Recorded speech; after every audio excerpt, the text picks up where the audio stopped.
Po ay gusto ko pong iparating sa inyo ang kalungkutang napakalalim. Sapagkat sama-sama po tayong lumaban. Gusto po natin ng law and order sa ating bansa. Pero pagdating po sa kaduludulungan, alam niyo po, General Torre, congratulations sa kadalawang medalya na po kayo. Pero alam niyo po, sir, nalulungkot po ako dahil yung katapangan po ninyo, sir, medyo nakalulungkot po. Bakit?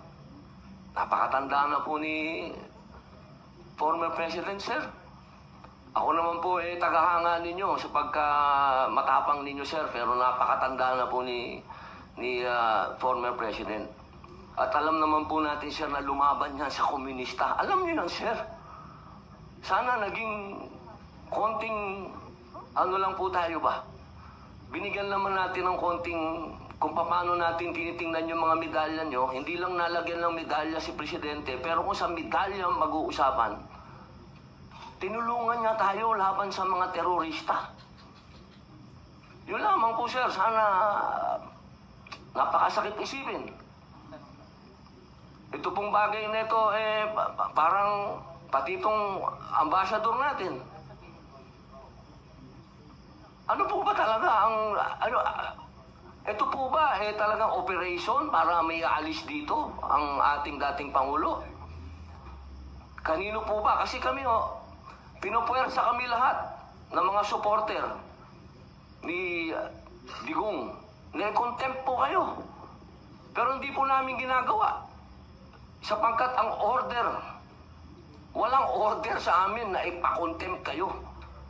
Kung galing lang to kay PRRD o galing kay BP, napakontempt kayo, kukontempt kita, boss. Baka ako pa magsabi na ako hahatak sa'yo. Pero hindi ko ginagawa, boss. Kasi walang order sa amin na gawin sa inyo yan.